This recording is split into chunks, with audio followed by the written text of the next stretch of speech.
Hello, welcome to the Center for Studies in Higher Education. I'm Anne McLachlan, a senior researcher here, and it's my great pleasure, my very great pleasure, to introduce our speaker, Lærke Cecilie Anbert from Denmark, who was a visiting scholar here a couple of years ago, who will be speaking on how do we name the air that we breathe, the haunting presence of white supremacy and settler colonialism at UC Berkeley.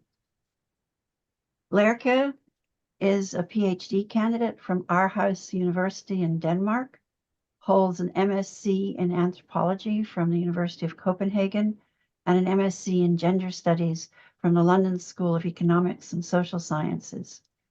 The topic on which she is presenting today is her dissertation, and we are very pleased and actually quite excited to have her present to the campus on which she did a major piece of her research.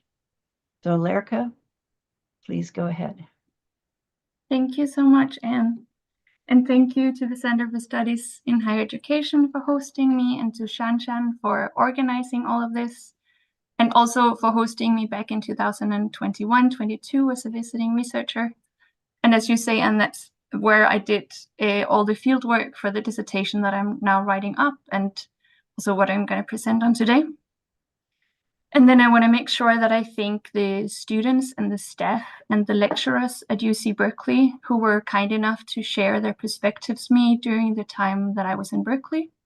It's their perspectives that I'm going to analyze and share today. So without them, this could not be possible. I saw that a few of the people that I interviewed RSVP'd for today's event, and I'm very happy that you're here, and I'm looking forward to hearing if you have thoughts in the Q&A. And what I will present today is parts of an article that will be published later this summer in the journal Globalization, Society and Education. And if you want the full copy, or if you want the full reference list, or just readings for further interest, please email me and I will send you the full piece. And then I also want to say that this presentation is about settler colonialism and settler colonial hauntings. And it is so because the University of UC Berkeley is built upon the territory of Huichin, and because the university itself originally was funded by allotment and sales of land from elsewhere, land that was the territory of the Chumash, Yokut, Kitanemuk, Miwok, Tongva, Maidu, and Pomo tribes.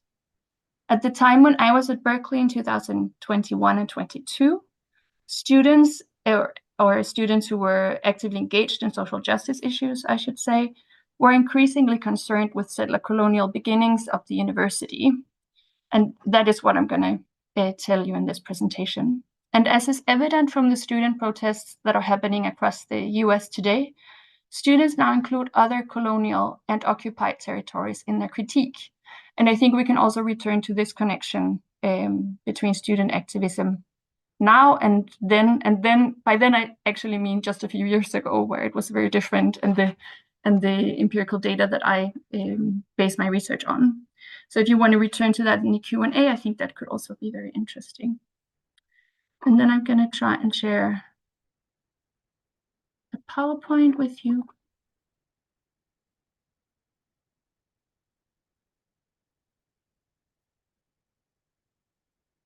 Which screen do you see? You see the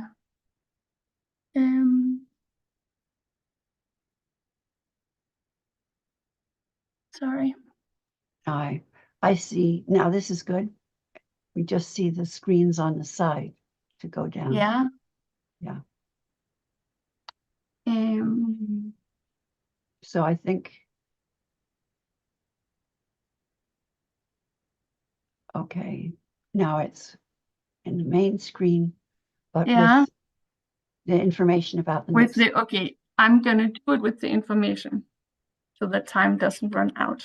Yeah. So you're gonna have to have this little small screen on the side, so you have a preview of what's coming up on the next slide.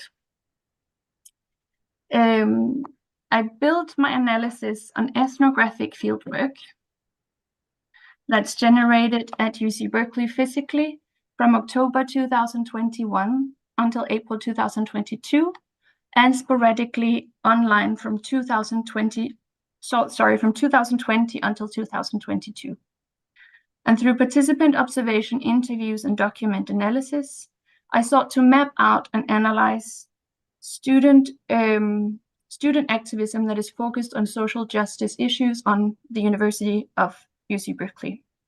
And this means that I've spoken exclusively with students that were outspoken or involved in social justice work, and it is these students that this presentation is about. I've also spoken to quite a lot of staff members and faculty members, but these are not included in this presentation. But if you want to read about them, you can email me and I will send you some pieces that I'm working on. All participants have been asked to give informed consent, and to ensure anonymity, all students are referred to by a pseudonym, and I've changed occasional details to mask identities. And these details are mainly dates and time, or dates and locations of specific events, so it's going to be more difficult to figure out who people actually are. Most of the students that I spoke to were organized in developing and teaching student-led courses, all within their departments, and worked formally and informally with the administration to address conditions on campus. They met in reading groups, or more informally in what I could call venting groups to discuss discrimination at the university. I refer to the students as activists, but I use the activist term very, very broadly to encompass individuals or small-scale everyday acts that might be subtle or loud to bring about change in an institution. At the time when I was at Berkeley, the activities were not in that sense loud as you might say that they are today. They took place in these small groups, and then people went to administration and asked, can we please change this? And they had small negotiations about it. And for those of you who are not familiar with student-run courses, which are some of the main empirical sites that I followed during my research, student-run courses at UC Berkeley are quite common. They're known under the name of decals. And they are courses that I primarily offer to undergraduate students, though I have found examples of decals or the decal structure being used in graduate courses as well. They're taught and developed by other students under the guidance of a faculty member. And each year, more than 100 decals are offered in very different themes. So these are just some examples. There's a course called baking, there's a course called Harry Potter, wine tasting, video game development, and introduction to molecular biology. And the courses that I have followed and interviewed organizers in are specifically the courses that had something or other to do with issues of social justice. And these student-run courses are comparable to other elective courses, and they're graded as pass-fail options. And the activist students that I engaged with are importantly not homogeneous or consensus-seeking entity, but they represent individuals with varying motivations and backgrounds. They represent an age group of 18 to 35. They mainly major in humanities or social sciences. They have an interest in social justice and in examining one's own privilege. But other than that, the activist students differed in terms of racialization, ethnicity, religion, nationality, gender, sexuality, and class. In balancing avoiding essentialist categorizations, while staying attentive to how categories, privileges, and power are interconnected, I've paid attention to the markers that students themselves found to be important for the lived experiences, and in this presentation, it is these markers that I describe them with. And then I'm going to show you the quote where my title comes from. How do we name the air that we breathe and seek to understand it? For the time being, we'll think about it as proximity to and complicity in white supremacy. It is not about intending to be part of the system, it is the structures around us. To do nothing is to be complicit. To think about whiteness requires attention and struggle. And these words were told to me and a class of undergraduate students by Anna, an undergraduate a student herself majoring in ethnic studies and one of 2 facilitators in a student-run course on deconstructing race, gender, and capitalism at UC Berkeley. Dylan, her co-facilitator, added an and snapped his fingers. Today's class was run on Zoom, and I'm watching along with 15 other students. Importantly, students in the class identify differently in terms of racial and ethnic categories, but what Anna, who refers to herself as white, argues here is that though everyone is situated differently, whiteness serves as a foundational structure that bestows privilege, advantages, and power in a society shaped by structural racism.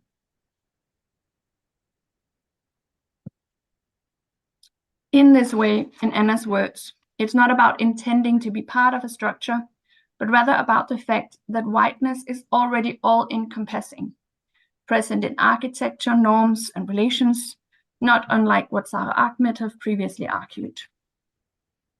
Whiteness, then, is not just about being perceived as white, but understood as a pervasive structure which permeates students' lives, the campus they walk, and the air that they breathe.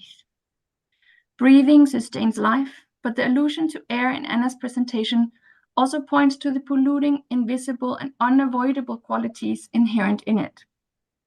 Air is shared, it transcends bodily barriers, it moves and creates relations across time and space. And it is the creation of such relations that this presentation seeks to explore, not least through the terminology of haunting.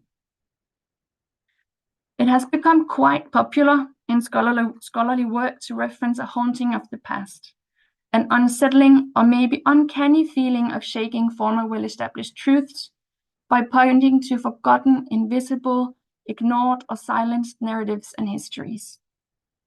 In this presentation, I also apply the terminology of haunting because it captures the specific attention students afford certain versions of the past, and because it is particularly adept in analyzing of the mediation between absence and presence of something not quite there, yet insistently stirring up emotions and reactions.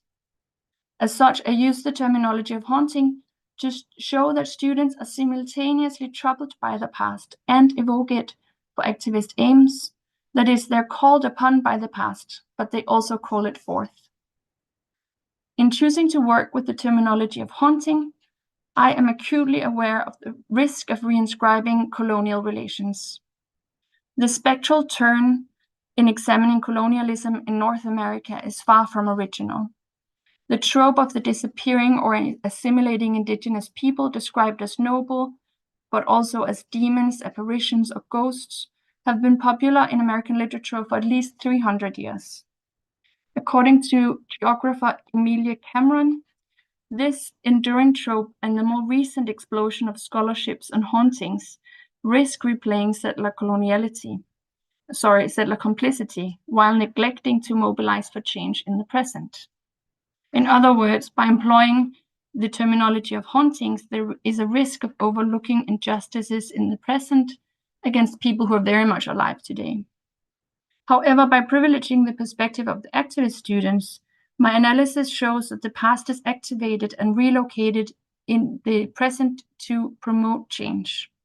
And it is exactly this relocation that makes visible how past injustices are continued today and activates the haunting's political potential. The University of California, located across the bay from San Francisco, is infamous for student uprisings in the 1960s and 70s. And today, and here it's a bit weird because by today I basically mean 2021 and 2022, and I think if it was today, actually this presentation would be very different. But today, and then just imagine I say 2021. The activist students that I encountered are concerned with a variety of activities aiming for social justice, including the call to rename buildings on campus. Though the call to rename buildings was started by students already in 2014, it was not until 2019 that the university established a denaming committee, which has so far and renamed 5 buildings on campus. And in the picture here, you see the bust of Barrows, which is still inside the social science buildings, as far as I know. And it's the hall that was formerly known as Barrows Hall.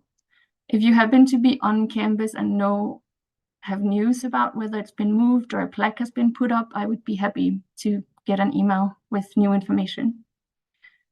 In explaining to me the importance placed on building names, students would stress the harm they felt from continued and unaddressed racism implicit in the building names.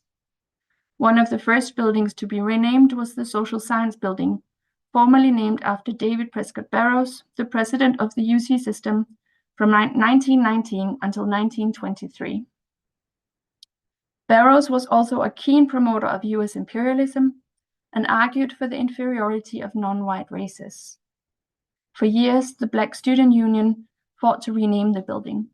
One of the original organizers, a Black undergraduate sociology student at the time, told me, "Barrows is basically talking about us as Black people, brown people, as savages, and all of this horrible stuff. We wanted it to be known that this man, this hall that all of us go through all the time, is horrible." It was like a slap in the face. It was like a really big slap in the face to have to go to this building and refer to it like, "Oh, I have classes in Barrows." For this student, the act of walking into the building or referring to the building by name felt like physical harm inflicted by a name. Barrows' ideals are experienced as transcending time, making past racist logics present in the physicality of the building. In the Black Student Union's research on Barrows, they learned in detail about the building's namesake, and to raise awareness, they produced art and spoke about its problematic legacy. The activist work brought the ghostly qualities of the name into view as a vessel of racist ideals. Similar actions were happening across the United States and globally in this period, as the future of statues and commemorations was contested in debates about how to deal with injustices of the past. Building names and commemorations thus become symbols of a continuation or even celebration of past atrocities into the present. At UC Berkeley, the attention to certain events and their assumed direct relevance to the present signifies a specific perspective on history. Students evoke and summon the uncanny presence of buildings' name on campus, refusing to leave the past unexamined. In this way, they brought the ghosts of former racist logics to life to examine, critique, and thereby act upon. Renamings were one way of addressing the past and challenging the historical legacy of white supremacy on campus. Yet, as it turned out, the renamings were both immensely important to activist students and not so important after all. One law student, whose parents, both of them law professors, had immigrated from Ghana to the US before her birth, explained to me while saying, "I think people are just mostly like, yeah, finally.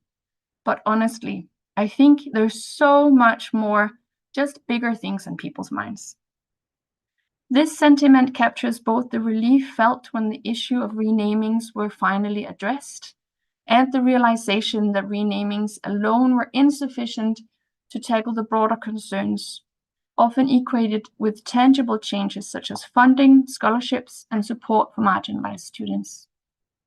Another prominent concern raised was the lack of repatriation of stolen Indigenous ancestors and cultural objects currently held in the archives of the Phoebe A. Hearst Museum of Anthropology.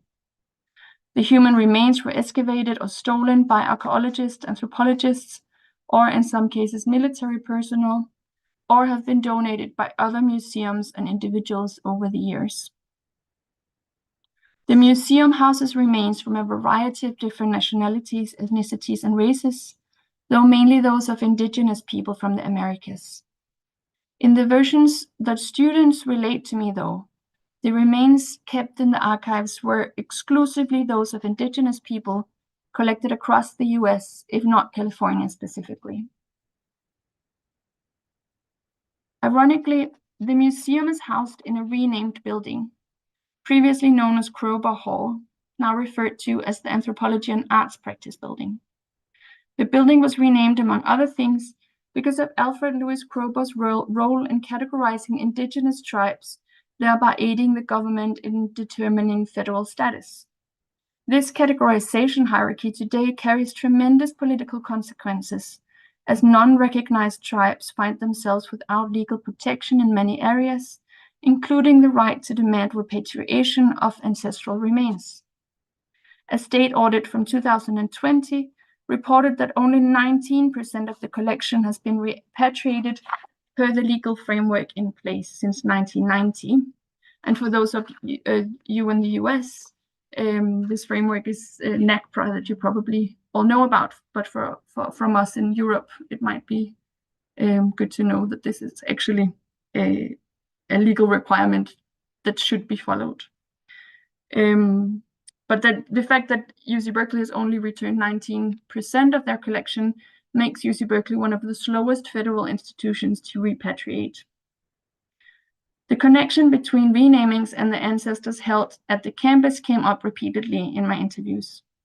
In the student-run course that I described in the beginning, the facilitators Dylan and Anna explained that the Anthropology Museum currently holds over 60,000 human remains, and that they remain non-compliant with the legal requirements to repatriate remains to indigenous communities. The university is breaking the law by holding on to the remains. Surprise, surprise, Anna added sarcastically. If you look this up, there's a land acknowledgement on the museum website, but then they don't do anything about it. It is a classic example of saying, yeah, we know we're colonial motherfuckers, but we're not actually doing anything material about it. Dylan, who grew up in California as the child of Mexican immigrants, jumps in, linking the matters of settler colonialism and denamings. Now they're changing the names of a few buildings. But what does that even mean? It doesn't change anything. Anna and Dylan here explicitly connect the issue of renaming to the ancestors kept in the archives and make a hierarchy of which actions matter. When Anna adds that the land acknowledgement for her becomes yet another symbolic gesture without any material results, she's also emphasizing that though words matter, they're not enough to secure social justice. Importantly, this is not an argument against renaming or a land acknowledgement, but rather it's a wish for a more holistic approach in addressing inequalities, and in particular with a focus on the university's continued disavowal of the settler colonial past and connections to ideologies of white supremacy. Among students, rumors were flourishing about the exact quantity and the location of the ancestral remains. Some would have it that there is an actual burial site on campus. Others would tell me that the remains lie in a museum archive underneath the tennis court and the parking lot on the south side of campus. In a plenary discussion, a student speculated that the location was underneath the Hearst gym. They literally still have over 60,000 human remains, a collection of people underneath the Hearst pool, where people have the time of their lives. That is the microcosm of what we have here at this school. People swimming on the top of human remains. Whatever you do, don't go swimming in Hearst pool. The student's warning implied that swimming on top of the ancestors would be disrespectful and highlighted the interconnectedness of all campus activities, scholarly or recreationally, with the remains. This connection also points to the differences in students' lives, knowledge about, or maybe lack of interest in the past violences of UC Berkeley. While some are imagined as having the time of their lives in the pool, others are cautioned against doing exactly that with the knowledge they now have. It thereby becomes the specific knowledge, though often diffuse, of the number and location of ancestors' remains as a defleshed embodiment of racism and violent discrimination that haunts students. Stories about the quantity of the remains would also vary. Though the number 60,000 was frequently mentioned, others told me it was several thousand or some hundred.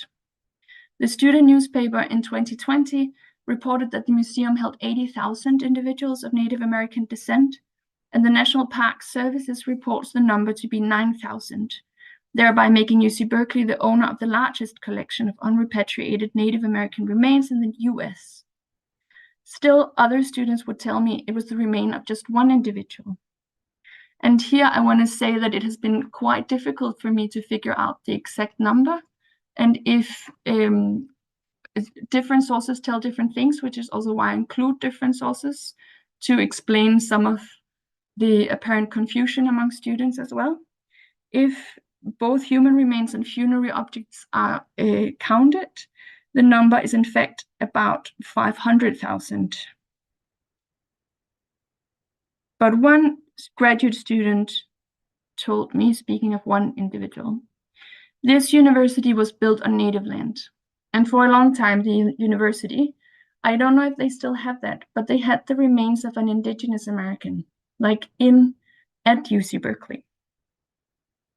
Though it was not made explicit, this narrative probably refers to the story of a Yahi man who resided at the Anthropology Museum from 1911 to 1916. His family perished during the genocide of California indigenous people by white settler colonialists. Anthropologist Alfred Kroeber named him Ishi and referred to him as the last living member of his band, and installed him in the museum as a research assistant, a living museum exhibition, a janitor, a friend, although different accounts emphasize different aspects of this story. Some portray Ishi as a captive, coerced into providing information for anthropological research, while others depict him as willingly sharing his knowledge, enjoying the attention he received from being exhibited in the museum and newspapers at the time. In 1916, Ishi died from tuberculosis and was autopsied against his wishes, while Kroeber was away from Berkeley. Upon Kroeber's return, he discovered Ishi's brain on his desk and decided to ship it to the Smithsonian museums. After persistent efforts of the Maidu, Redding, and Pitt Rivers tribes in California, Ishi's brain was finally repatriated in 2000. The story of Ishi was told to me countless times, albeit in different versions. In some, he lived in Berkeley, although the museum at the time was located in San Francisco, and in other versions, he lived underground in the archives alongside ancestral remains. And in some, he was a nameless individual treated unfairly and as a museum object on display. And to be fair, I do call these rumors, but they all of them are tied to factual data in some sense or another.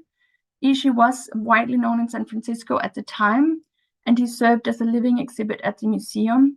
He was also portrayed in the media at the time as a wild man, and he was certainly exoticized. In these rumors, whether it concerns the location or the numbers of remains, and whether students emphasize Ishi as part of the story or not, it becomes evident that students are deeply affected by and take the presence of ancestral remains seriously. In emphasizing the difference in versions of the past and in treating them as rumors, I do not wish to dismiss or undermine the call for repatriation or the critique of the university. Instead, I want to highlight that the flourishing rumors show a dedication to unearthing atrocities of the past, told and retold to make sense of the world people live in. And I seek to take the rumors seriously, but not literally. As such, I understand the rumors to hold effective and productive qualities. And the rumors then, I think, can be understood as a haunting presence of the sensed but not seen. When the ancestors, their assumed location, and uncertainty about exact numbers are brought up in conversations repeatedly, students are reconfiguring the campus in the presence of namesakes, legacy, and ancestors by drawing attention to the continued colonial relations to land and people. The haunted campus of UC Berkeley becomes one steeped in the colonial encounter that has not yet been fully documented, acknowledged, or dealt with. The rumors also express a fumbling after whatever facts or narratives were available to the students. In retelling the information the students seem to have, the rumors also gained a relational and social component, uniting activists in understanding of the campus as undeniable and undeniably implicated in continued colonial relations. Rumors about an actual burial ground on campus also proliferated. Some argued that it was directly underneath the bust of Abraham Lincoln next to the campus landmark, the Campanile. And in the aforementioned student-run class, an eagerness towards unearthing and sharing knowledge about the past of the university further emphasized the connection between indigenous land and the campus. We need to establish that this university is built on native land through a land grab. Abraham Lincoln was a settler colonialist murdering indigenous people across the continent. This is stolen land, all of it. Dylan, Anna's co-facilitator, shows a PowerPoint with a map of what today is known as the United States of America.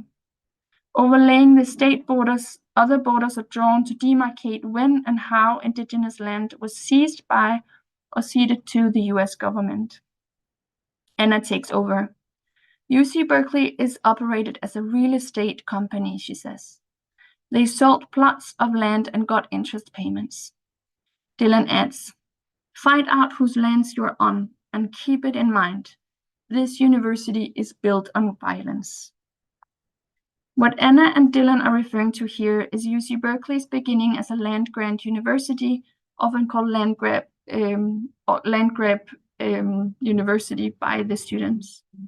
Land-grant universities were established across the United States following the 1862 Morrill Act, which allowed for the appropriation of land from indigenous people without monetary compensation. The Morrill Act allocated more than 46 hectares of land to each Union state during the American Civil War, land that until then had belonged to the original population. The states were encouraged to sell or lease the land to finance the establishment of state universities, tying land ownership to land-grant universities. While there's increasingly an interest in examining the way universities, land appropriation, and colonization are inextricably linked in the US, there's also a dominant narrative portraying the Morrill Act as beneficial to the wider public, as access to higher education dramatically increased following this act. A rumor such as the one placing an indigenous burial ground under the bust of Abraham Lincoln ties together the ancestral remains on campus and the land-grant establishment of the university. Similar concerns about land rights and the settler colonial beginnings of the university were brought up in many different settings. In a teaching on the topic of the housing crisis in the Bay Area, one white undergraduate English major connected the current lack of affordable housing directly to the settler colonial past. He said, "What are we even doing in this room? If we're not Native Americans, then we're settler colonialists." With only 0.463% of the total population made up of Native Americans, most of the students at the teach-in, as well as on campus, could then be identified as settler colonialists if we were to follow this logic. The speaker thereby implicated all non-native students, including himself, in the act of continued settler colonialism by the very fact that we are on campus. He further urged the attendees of the teach-in to educate themselves on the history of land-grant universities, not unlike the introductory vignette where Anna reminded fellow students in her class that whiteness is the structures around us and that to do nothing is to be complicit. To be complicit in this sense is a given by the very fact that students are present on campus, they become part of the structure. It is not coincidental that settler colonial hauntings are happening now, a time in the United States that is characterized by distrust in government and an increasing polarization, creating a fertile ground for heated discussion on how to remember and address history. Neither is it coincidental who experiences the hauntings. It is indeed a certain subset of students who are attuned to listening for social injustices that are both haunted by the past and evoke the past to mobilize action. Memory scholar Michael Rothberg argues that new social justice-oriented movements often focus on acknowledging personal privilege. He points to changing attitudes among activists from identifying as victims to understanding themselves as implicated subjects. Here, the term implicated subjects are defined as occupying a space aligned with power without being the direct agent of harm, or in other words, inheriting or benefiting from the past and present regimes of domination, but not controlling them. As implicated subjects, student activists at UC Berkeley occupy multiple subject positions simultaneously.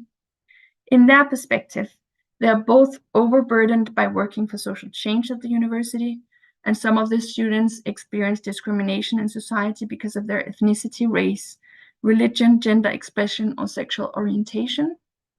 However, whether they experience discrimination or not, most believed that being students on a campus directly tied to settler colonialism made them implicated, although in complex ways, depending on specific situations and dynamics.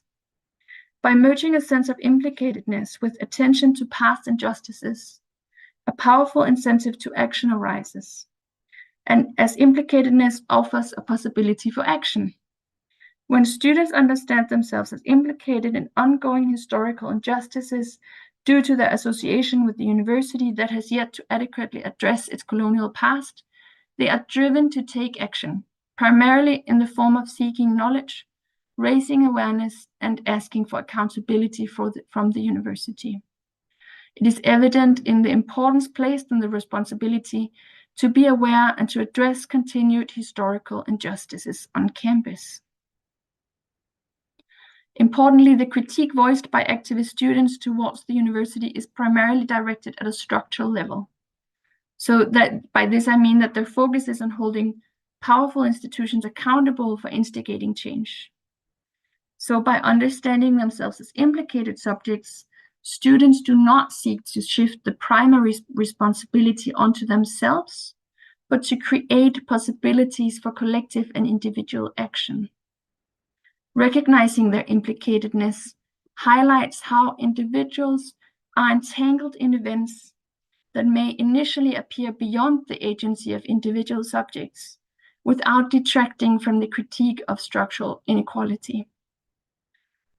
The implicatedness described by the students is not unlike the call for locating racism closer to home made by James Baldwin in 1963. In his extensive writings on racism, the theme of innocence is explored as the inclination of white Americans to locate racism outside themselves. And he writes, "People who imagine that history flatters them are impaled on the history like a butterfly on a pin and become incapable of seeing or changing themselves or the world. This is the place in which it seems to me that most white Americans find themselves. Impaled. They are dimly or vividly aware that the history they've fed themselves is mainly a lie, but they do not know how to release themselves from it, and they suffer enormously from the resulting personal incoherence. This incoherence is heard nowhere more plainly than in those stammering, 'Do not blame me, I was not there. I did not do it. My history has nothing to do with Europe or the slave trade.' By disassociating oneself from atrocities, it becomes possible to dislocate responsibility and blame from oneself. I was not there. For Baldwin, this locating of blame elsewhere also traps white Americans like a butterfly on a pin without the possibility to change themselves or the world, because they're unable to realize that the history they're proud of are made up of lies. If white ignorance and innocence is a dislocation of racism, the work done by student activists at UC Berkeley can be understood as a relocation of racism and white supremacy in the midst of campus and within themselves. Unlike the impaled butterfly, the student activists at UC Berkeley, white or not, are consciously locating white supremacy in themselves by proximity to whiteness as a structure, and they're actively trying to change themselves and the world. The haunting presence of the past is then a release from history through a relocation and a reactualization of it. It is discomforting to be on a haunted campus and to dig up past atrocities, but it is also a way to answer the call from the past and to evoke the past as an argument in current social justice fights. And then I just want to end with sharing a few of the key references that I've been working with. And as I mentioned at the beginning, I'm very happy to share the full text or the full list of literature with anyone who might be interested. Thank you. Thank you. Thank you very much for your very interesting presentation. We had some questions sent in, and if I can see them, they were, my apologies, they were sent to me in an email prior to the talk, so I need to locate them. Hang on a second.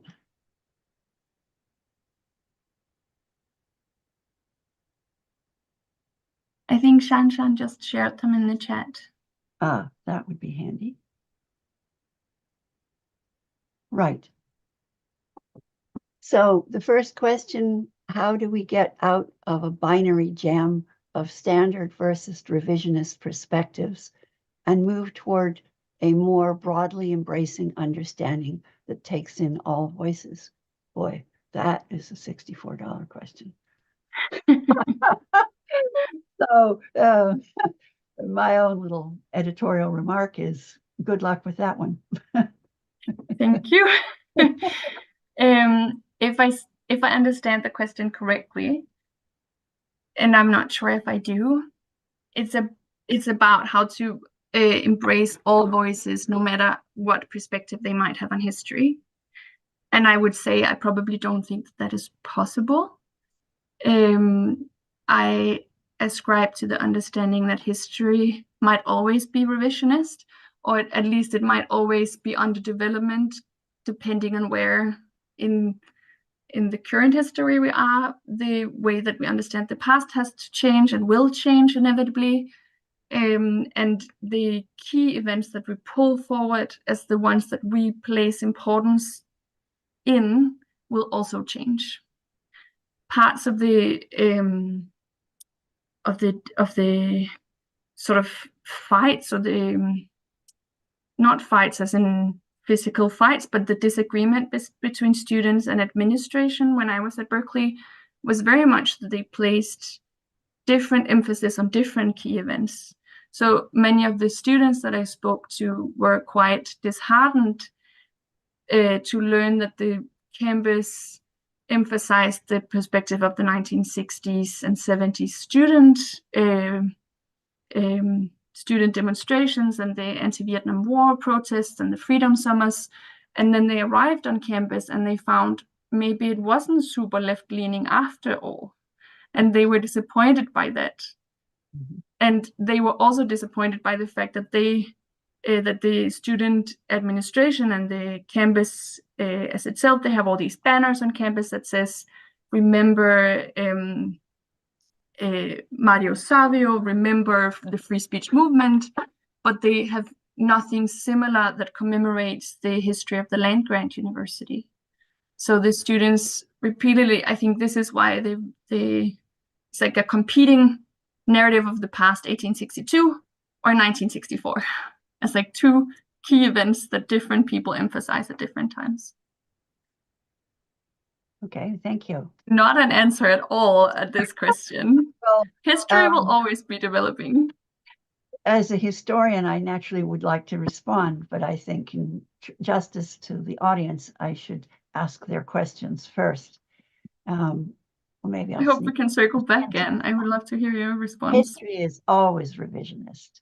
Mm-hmm. And there's cycles of about 20 years where there's a paradigm, it's attacked, it's reformulated, and then that tends to become a paradigm and the cycle goes on. Sometimes it takes a long time, much more than 20 years, And then sometimes, as currently, the field just fractures. So, but we can talk about this later. But let me ask the questions that were sent in. This writer wants to know, please speak about how protests can be prevented and how campus leadership can be proactively preventive. Yeah, I guess my first, I have a question to the person questioning this about whether protests should be prevented or not. I think that is certainly a question of civil liberties and the right to free speech. That protests might be quite important. I think it might also be quite important in the education of young people, that they become able to critically think, that they become citizens that are informed and actively taking on the responsibility of a position in society. So I'm not sure that I think a solution would be to prevent protests, but rather to find a way to respond and engage with protests that might be productive. And as far from what I can tell, it's all about listening. It's all about going into the dialogue with students, if you're the management, for example, and listening and making the students feel heard and taken seriously, even if management don't agree with what is actually being asked. I just saw earlier today that UC Riverside actually ended, if I understand correctly, they ended the encampment, the Palestine encampment on campus through negotiations with students.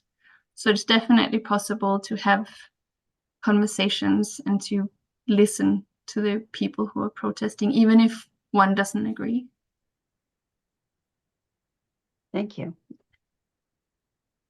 Someone else has written in whether or not you could talk about how you started doing this research and how your positionality, race, nationality, etc., played a role in the research process. Sure. I was an undergraduate exchange student at Berkeley in 2012. And then I was lucky enough to get this PhD stipend to go back. And I was supposed to go in 2020, but then the pandemic hit, which is also why part of this research has been done online before I arrived to campus physically. And then I think it's a good question about positionality that I consider in more depth in the full text article.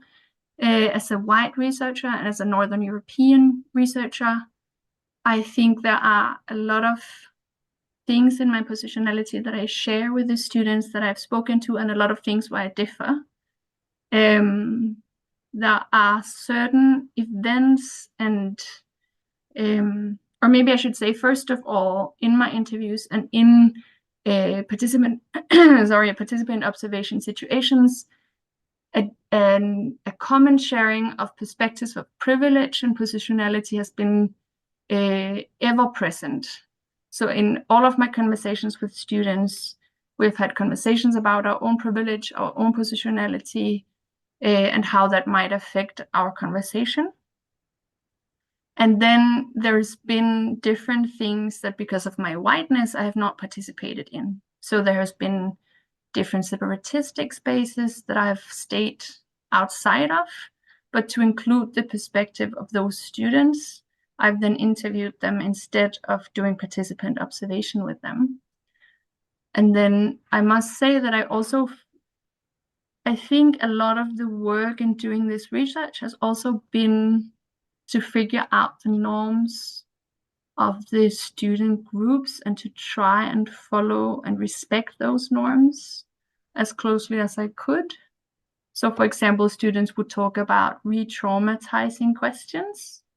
And I had not heard that concept as I went to Berkeley as a Danish scholar, but I quickly understood that re-traumatizing questions also involves the reactivation and the reliving of a certain discriminatory event that a person might have experienced. So I have not asked people to repeat things that they, or situations where they might have been discriminated. Rather, I have asked very broad questions, and then I've seen where the discussion or the interview went, and I've let the person that I did the interview with lead the conversation in that sense. Well, I think as also a historian, that is the best method.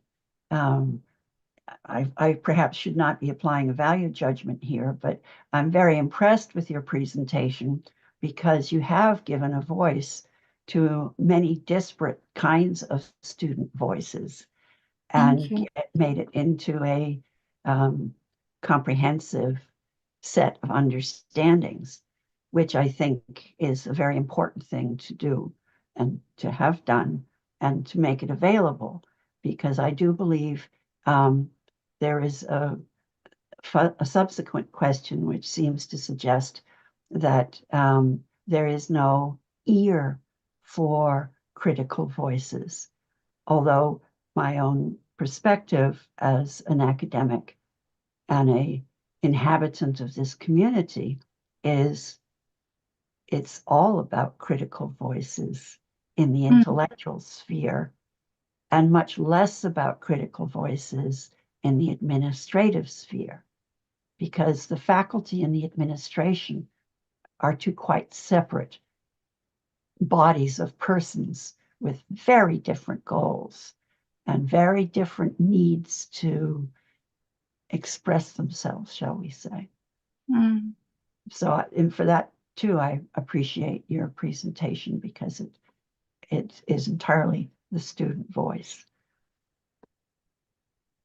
I do hope that I will have the chance in the future to speak more about staff and faculty, because I did find that there was a lot of responsiveness among staff and faculty, and a lot of similar discussions actually taking place among those groups.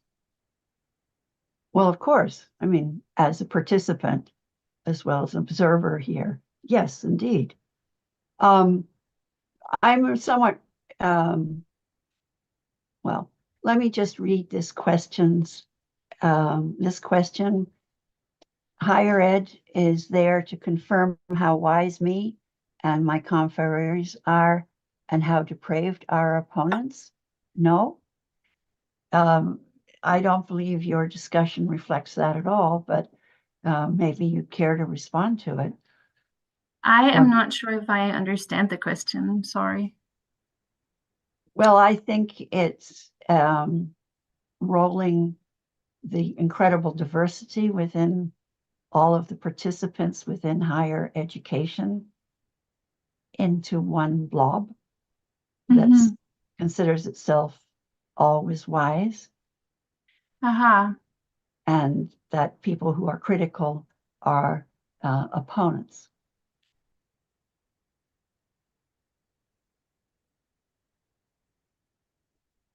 Yeah. Also move on. But I'm sorry. it is interesting insofar that someone who listened to your presentation would ask such a question. So that actually, in my mind, makes your research even more valuable. Potentially. Yes. Yes. Yeah.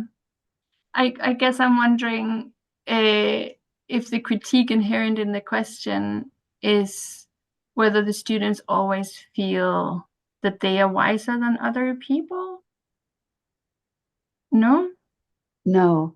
The person said he was joking now. Okay. I wish I could actually see people. Yes, that is the thing. The unfortunate thing is, which was my ambivalence about reading it, is I have encountered people in person who are exceedingly hostile, and I wasn't sure, because you can't, this is the problem with this form of communication, you can't tell if it's being sarcastic, it's a joke, or whatever. So thank you to that person for clarifying. Yes. Well, we have 2 minutes, and I just would like to come back to one of your points because it is I think absolutely key here is about the construction of the past. I think many scholars would agree that the past is constantly being restructured, and haunting is one of these phases, possibly, of how the past is being perceived. But that also means that there'll be a further revision in further years.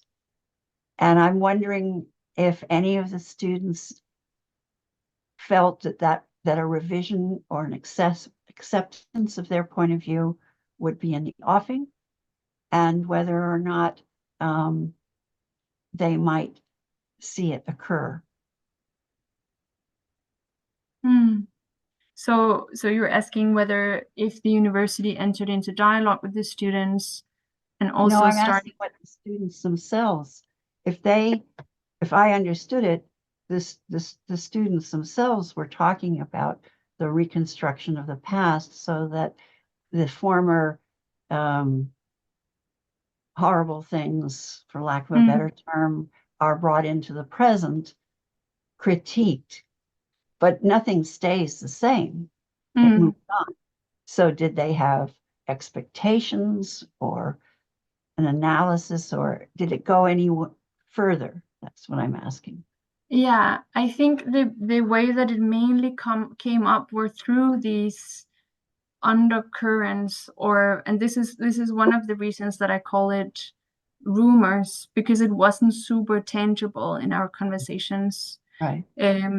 But what I experienced was that I arrived at campus expecting to be talking about renamings, and everyone kept saying, yeah, sure, the renamings were important, but what does it even mean?